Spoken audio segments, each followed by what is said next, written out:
생생하게 상생하며 YTN 라디오 생생경제. 안녕하세요. YTN 라디오 생생경제 김혜민입니다. 임금 근로자뿐 아니라 특수고용직, 플랫폼 종사자, 자영업자를 포함한 전국민 고용보험 로드맵이 발표됐습니다.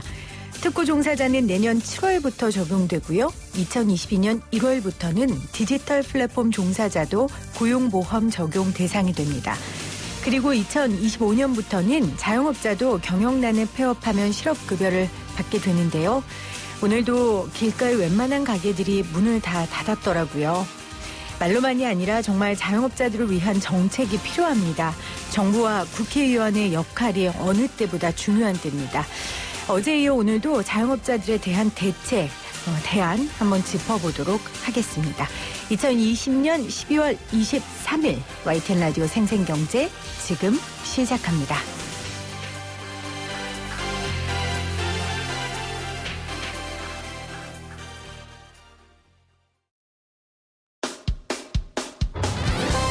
사람을 바꾸는 경제 이야기, 세상을 바꾸는 경제 뉴스.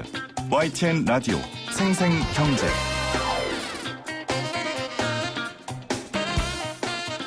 오늘 가장 뜨거운 경제 뉴스를 제일 생생하게 전해드리는 시간입니다. 저도 한 2주 동안 점심을 밖에서 사 먹지 않은 것 같습니다. 직장인인 저도 이런 상황이니 자영업자들의 어려움 얼마나 크겠습니까? 이런 가운데 오늘부터는 내일부터죠. 5인 이상, 오늘부터 수도권 5인 모임이 금지됩니다. 어쩔 수 없는 일이라는 거 잘 알면서도 걱정이 되는데요.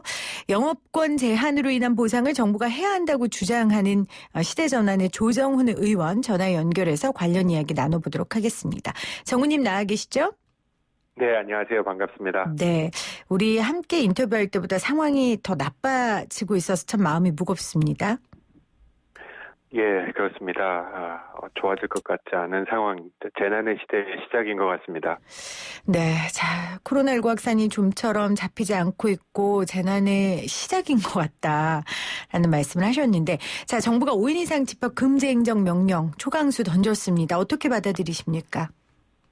예, 정말 재난의 시대의 시작이고 정부는 아마 가장 약한 수준의 완전 봉쇄 정책을 결정한 것 같습니다. 모든 정책은 양면성이 있어서 우리가 보건, 생명을 위해서 경제를 희생해야겠다라는 결정을 한 건데요. 저는 질병관리본부와 정부의 정책을 지지합니다. 다만 이 정책을 함에 따라서 피해를 받는 분들은 정당한 보상을 지급해야 된다고 생각합니다. 저의 개인적 주장이 아니고요. 우리 대한민국 헌법 23조에 명시되어 있습니다. 공공의 필요에 의한 재산권의 제한을 정부가 가할 때는 정당한 보상을 지급하여야 한다라고 이미 명시가 되어 있고요. 네. 또 여러 가지 정책들이 이것들을 헌법을 지키기 위한 정책들이 이미 실현되고 있어서 이제 재난의 시대에 정부가 특정 영업장을 행정금지 명령을 내리는 경우들이 이제 시작이지만 이것이 마지막일 것 같지는 않거든요. 그래서 이번을 계기로 정당한 보상을 위한 제도와 법률을 시급히 만들어야 된다고 생각합니다. 네. 코로나 확산세를 막기 위해 필요한 조치이긴 하지만 정당한 보상이 없을 때 이것은 위헌이다 라면서 헌법 23조 3항을 근거로 드렸습니다.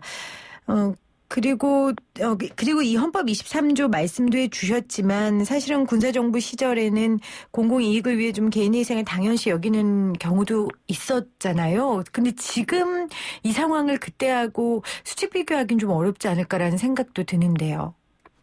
네, 저는 그 말씀하신 대로 군사정부 시절에 국가가 고속도로를 논다고 땅과 집을 강제 수용하면 적절한 보상이라는 개념 자체가 없었죠. 네, 그랬죠. 국가를 위한 희생이다 이러고 그냥 가져갔죠.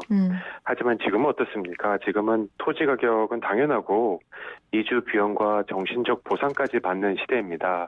그리고 이걸 과하다고 생각하는 사람은 없습니다. 사회가 발전함에 따라서 국가가 개인의 재산권을 침해하면 당연히 그에 따른 보상을 해야 된다는 거죠. 저는 군사정부 시절 개인의 부동산에 대한 보호 수준과 우리 정부가 지금 영어권을 침해해도 할 수 없지라고 생각하는 그 수준이 거의 비슷비슷하다고 생각합니다. 앞으로 빨리 과거의 사례들을 경험해서 영업권의 침해를 받는 자영업자분들, 소상공인들에 대한 정당한 보상 절차를 마련해야 된다고 생각합니다. 네. 네. 한 가지 제가 예를 들어드려도 될까요? 네, 말씀하시죠. 우리 아시다시피 지금 감염병 예방법이 있습니다.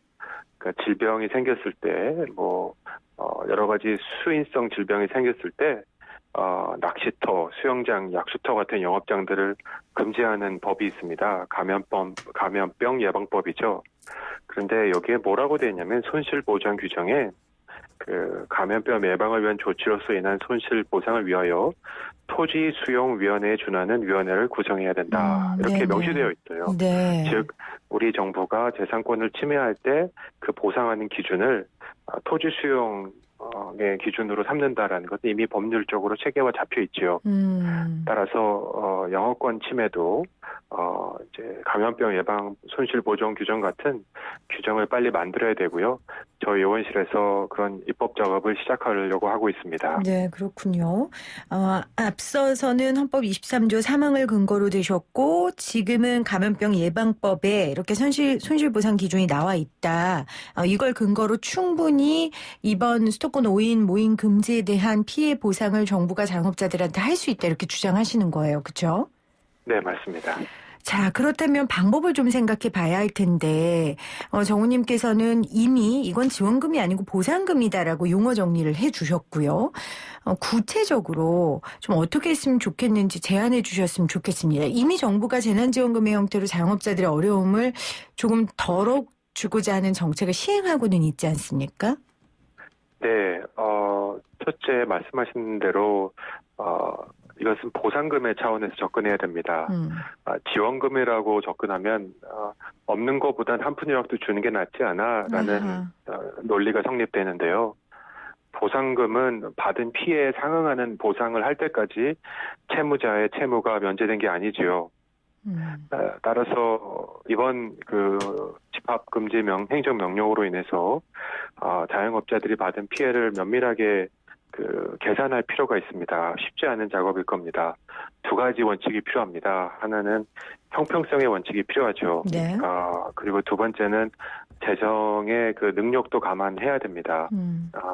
우리 정부가 주고 싶은 마음, 보상해야 되는 마음이 많지만 우리 국가 재정 규모를 감안하지 않을 수가 없는 것도 현실입니다.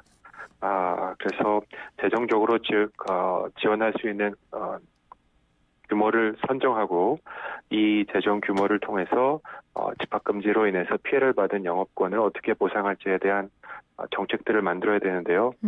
예를 들면 일본의 경우는 지금 소규모 사업자에게 약 6천만 원 정도를 지급하고요. 네. 또 프랑스의 경우는 식당이 영업 제한을 받으면 월 200만 원씩 지급하고요.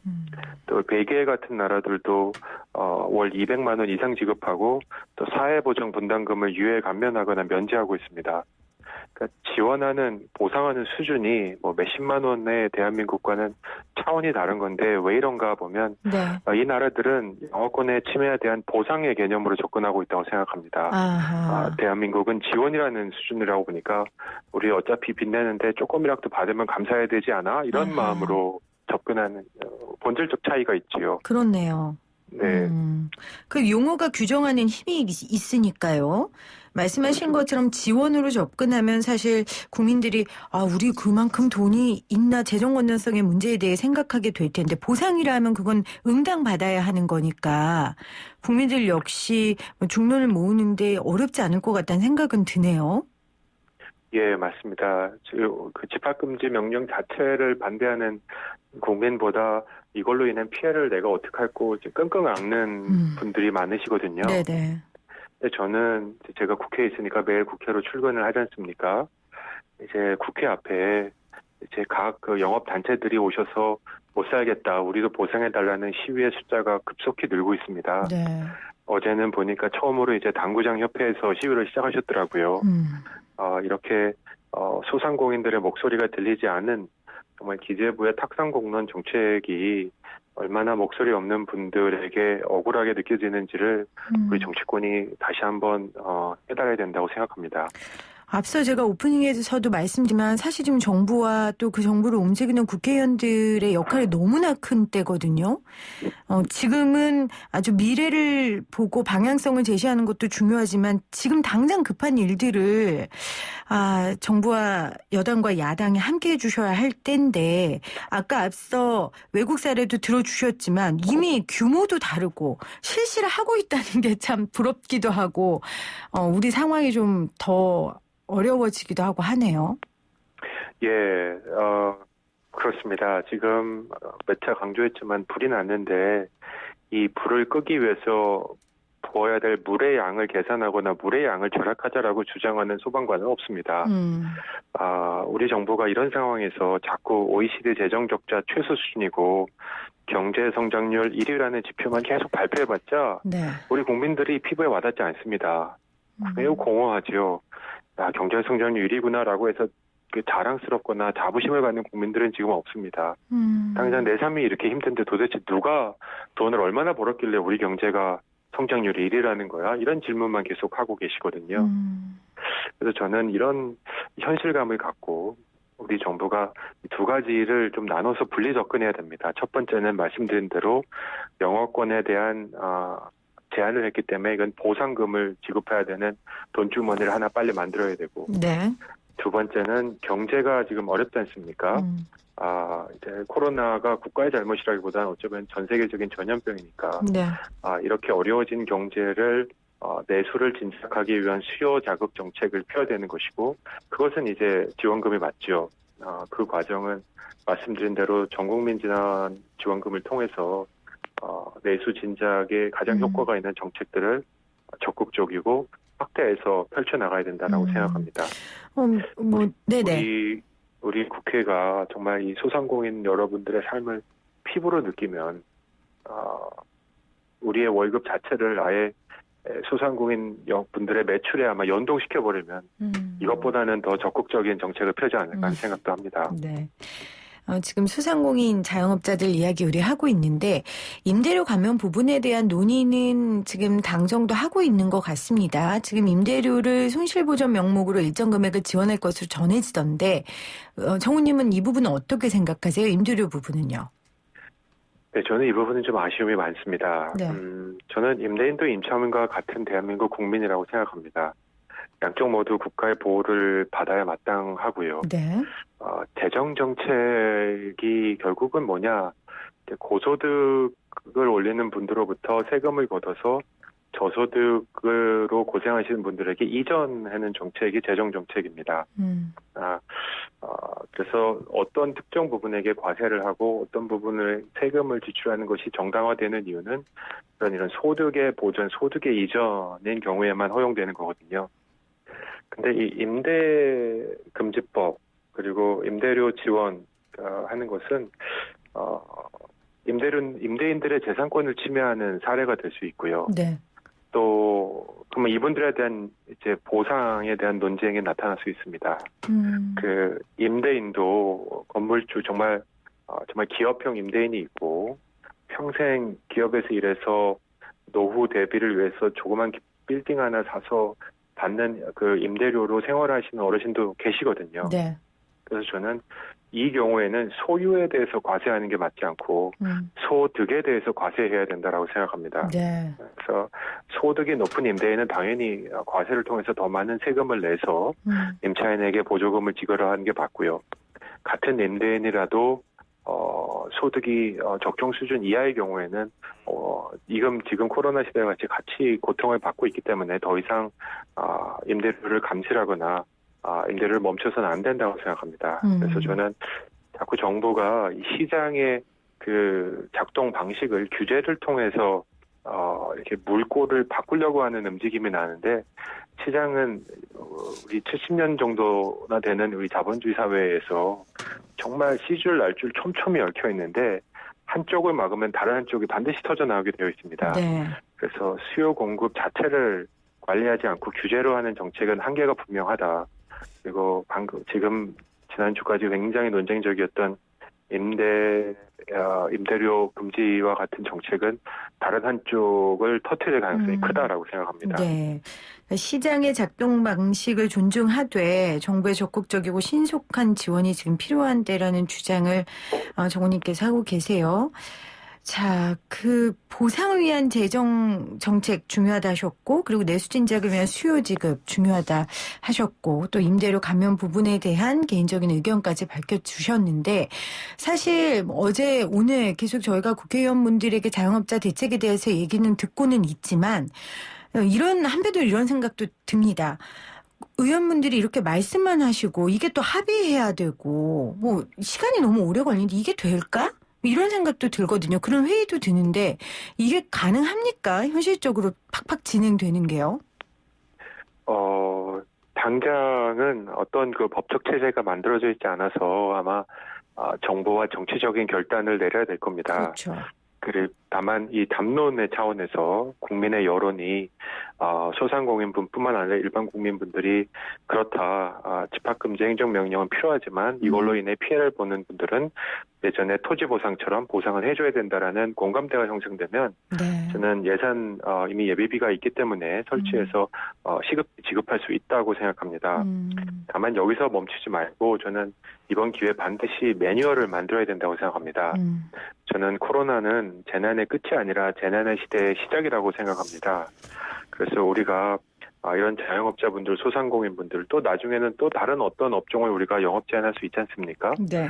이럴 경우에 정부와 정치권은 이게 공짜다, 값이 없이 그냥 정책으로 영업 금지하면 된다라는 생각을 벗어서 이런 정책을 하면 반드시 재정이 동반되어야 되고 재정을 집행해야 된다는 그런 인식의 전환이 필요하고 이번 기회에 매뉴얼을 만들려고 하고 그래서 저희가 지금 하루빨리 입법을 통해서 국회 안에서 그런 논의를 일으키려고 합니다. 많은 관심과 도움 부탁드립니다. 알겠습니다. 자, 지금 7749님이 식당 하는 사람입니다. 11월 중반부터 손님이 하루에 2-3팀 정도입니다. 대학생 알바생 2명 있는데요. 애들이 사장님 생각해서 그만둔다고 했는데 나가서도 대책이 없는 줄 알기에 너희들 등록금 벌어야 되니까 계속 나와 이렇게 얘기했어요. 그런데 저도 계속 돈을 투자할 돈도 없고 며칠 전 한 친구는 마스크 공장 일자리 구해 떠났고요. 한 친구만 남았습니다. 내가 능력이 없으니 저 젊은 친구들 떠나게 하는구나. 마음도 답답하고 속도 멍들고 있습니다. 그렇지만 국가를 욕하기에는 천재지변인 줄 알기에 그냥 호소할 길이 없어 죽겠습니다. 이렇게 남겨주셨네요. 참 마음이 아픕니다.